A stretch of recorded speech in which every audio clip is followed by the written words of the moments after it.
There we go. Game called It Moves. I hit. I press enter. Duh. Bedtime. What am I about? Bedtime is supposed to be a happy event for our entire town. For me, it was terrifying. While some children might complain about being put to bed before they have finished watching a film or playing their favorite video game, when I was a child, nighttime was something to truly fear. Somewhere in the back of my mind, it still is. Oh, this is me. Oh, I don't even have to use a mouse.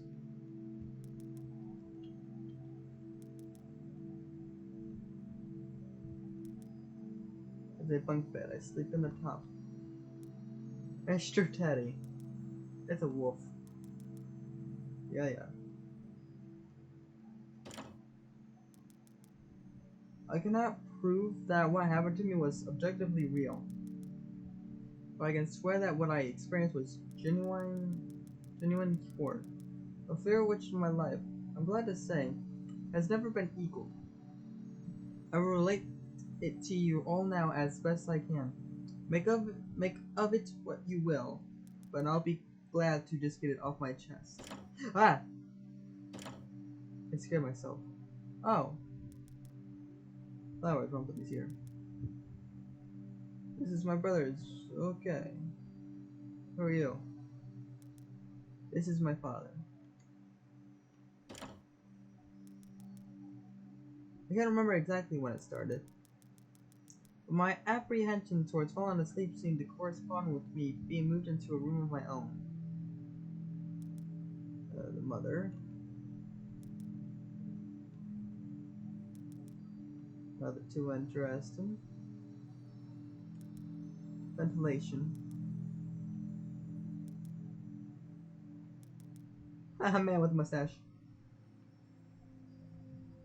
So, what do I do? I was 8 years old at the time, and until then I had shared a room, quite happily, with my older brother. As is perfectly understandable for a boy 5 years, my senior, my brother eventually wished for a room of his own, and as a result, I was given the room at the back of the house. As my brother was given a new bed, I was given the bunk beds which we used to share. While I was upset about sleeping on my own, I was excited at the thought of being able to sleep in the top bunk, which seemed far more adventurous to me.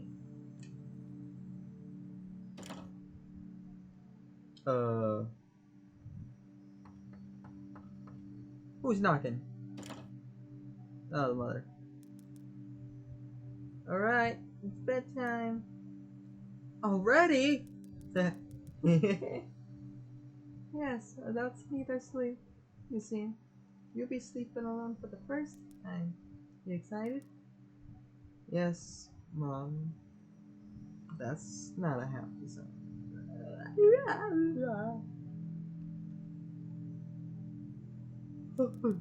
Alright, I'll turn off the lights.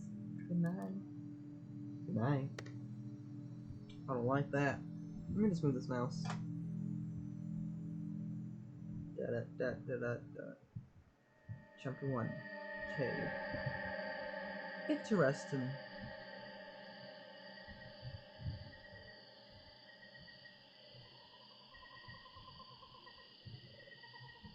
Oh, I don't like that. I don't like that.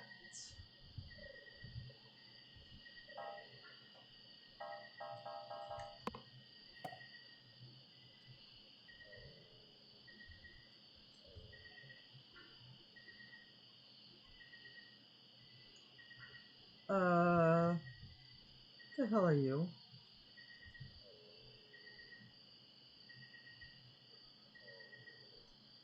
What the fuck?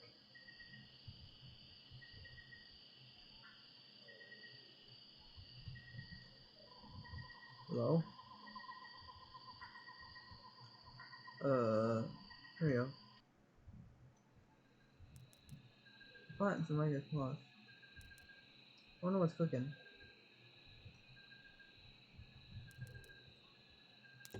Well, let's go down. Weird mushroom.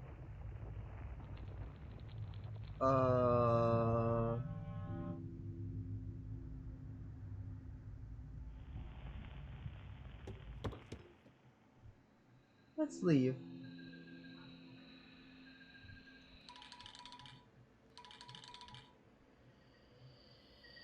Oh, never mind. There's really no other way but to go. Oh, okay.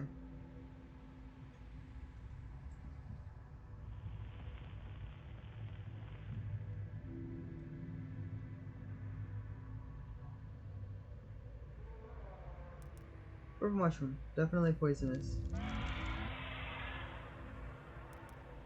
There's red liquid seeping from the mushroom hat. I don't like this sound. Oh my gosh.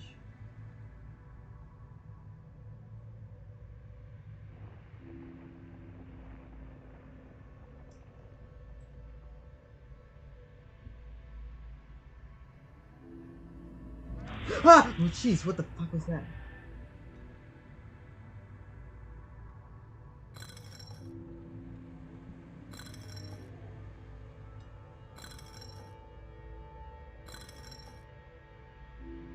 Oh, it's this.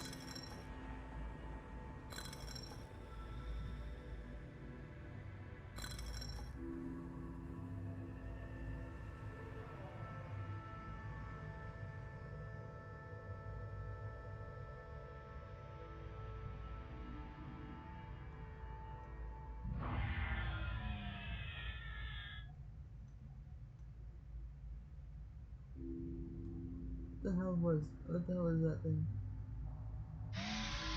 Oh god.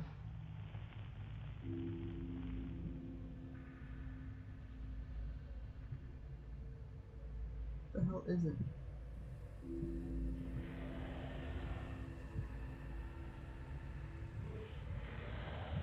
Is this supposed to be a nightmare?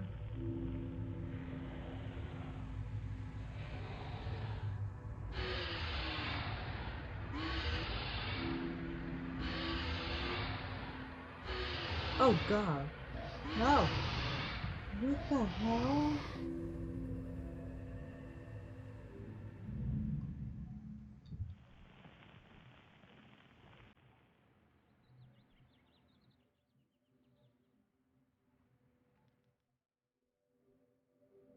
Mom, I have my dream. Mom?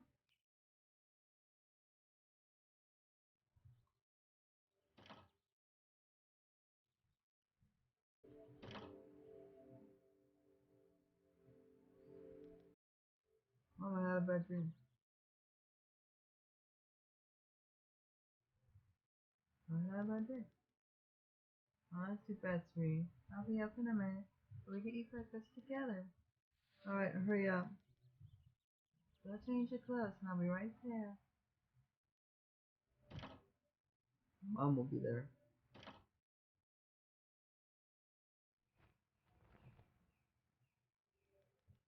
And so another day started. It was a day of little importance to our story. I won't bother you with details. The one thing I remember is that even though I played with friends like I always did, I somehow still felt lonely. I didn't enter my new room until later that night.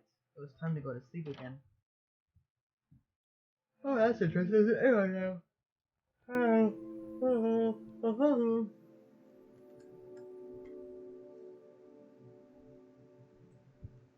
Here we go again. Okay, this is a very weird style again. Chapter 2, Labyrinth.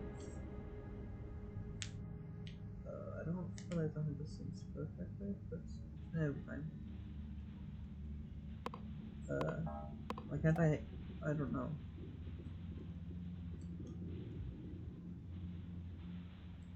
Oh, wait, I don't feel like I've seen gameplay of this game before. Maybe some other game.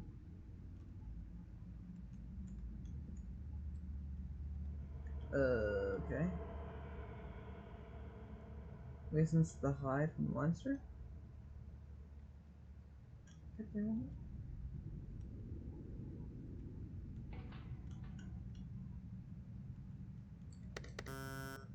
Oh, they're buttons?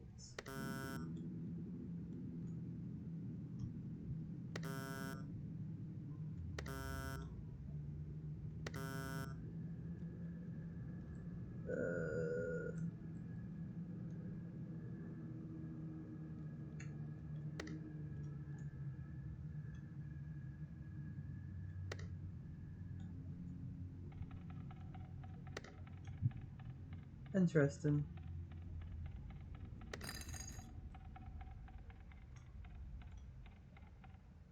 What does that sound?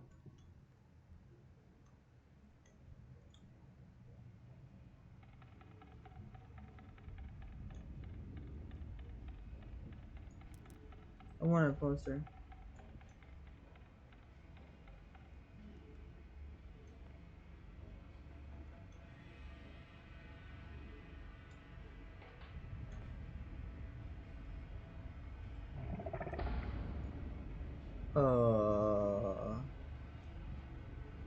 That's not good.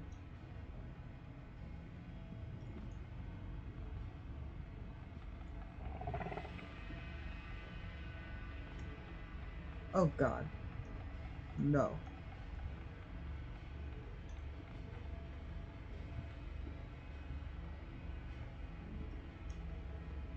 What is going on here?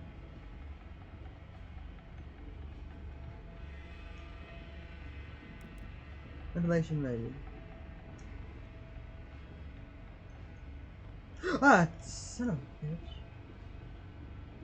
Fucking stop it, will you?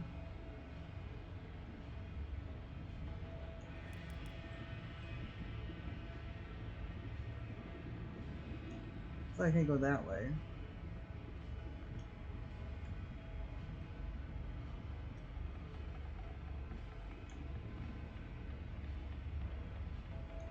Stop.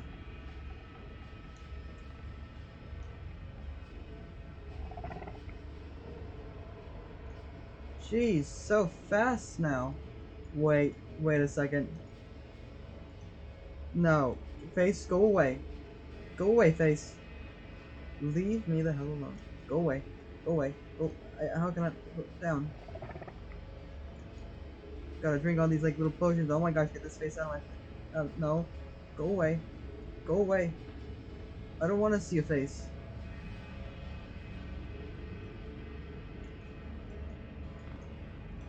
Go away, Face, please.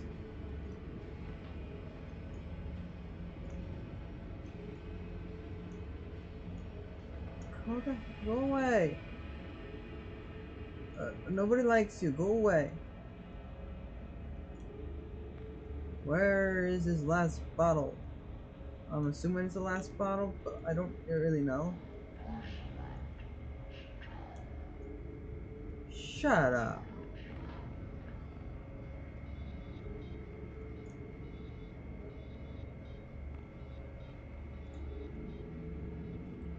Hello. So randomly spawns places?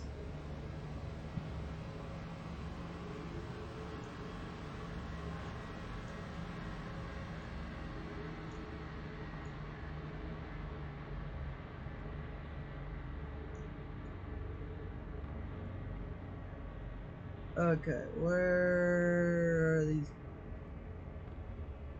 I don't even know what I'm drinking at this point. Get the fuck away from me. That's what I thought. Go away.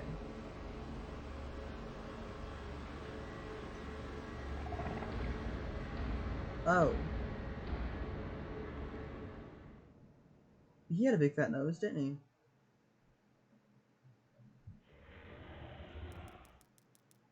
When you wake from a deep sleep to something moving or stirring, it can take a few moments for you to truly understand what's happening.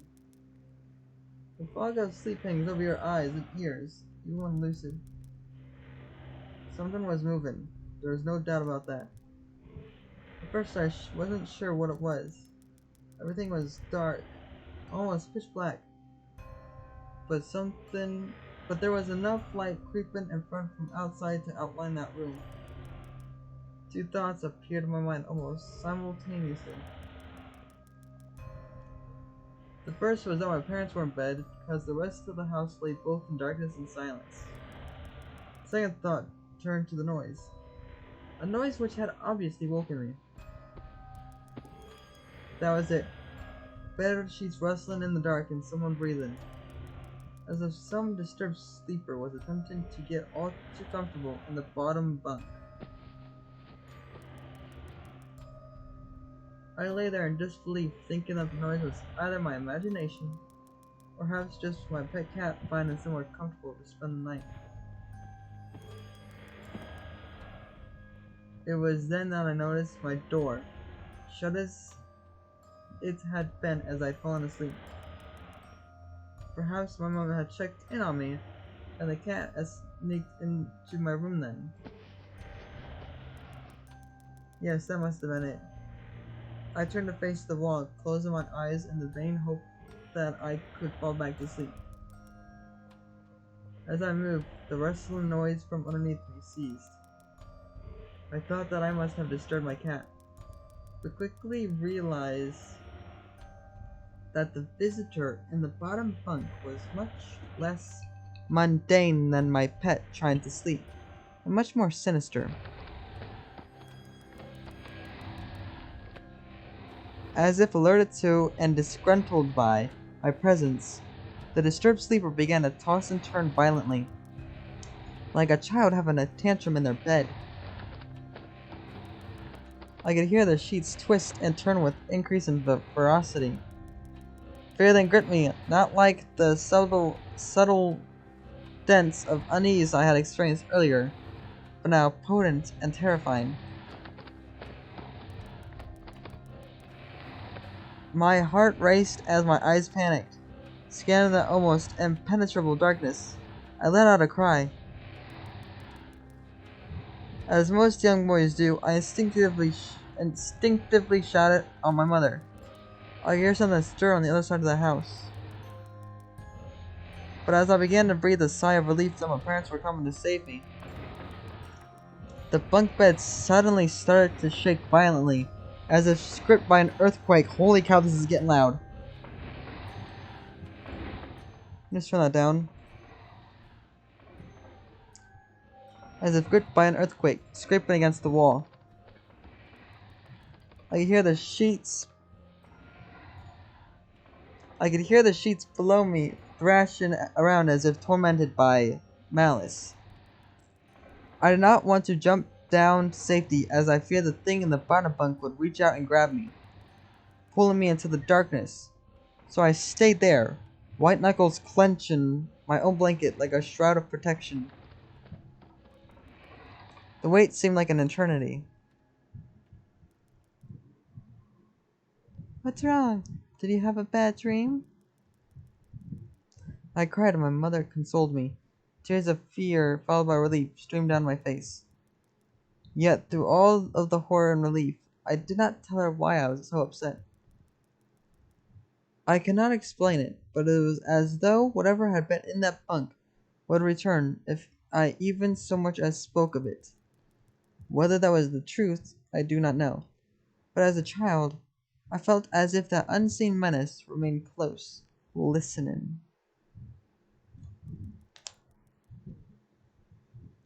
My mother lay in the empty bunk, promising to stay there until morning.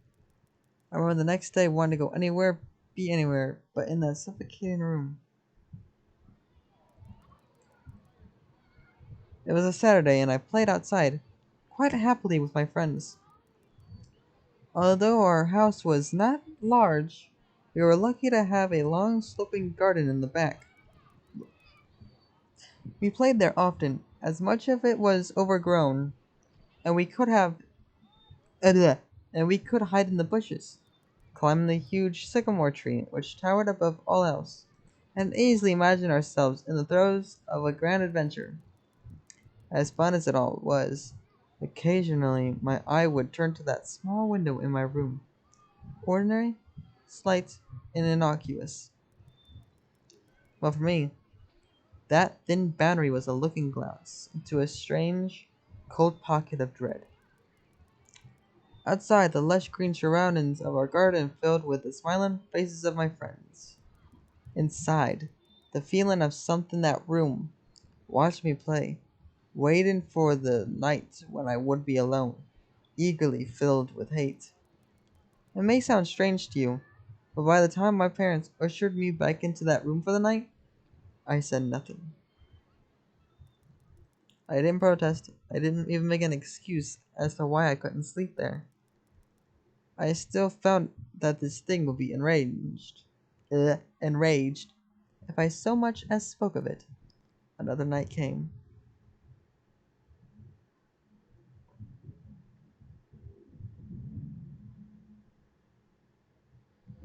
Chapter 3. Factorized.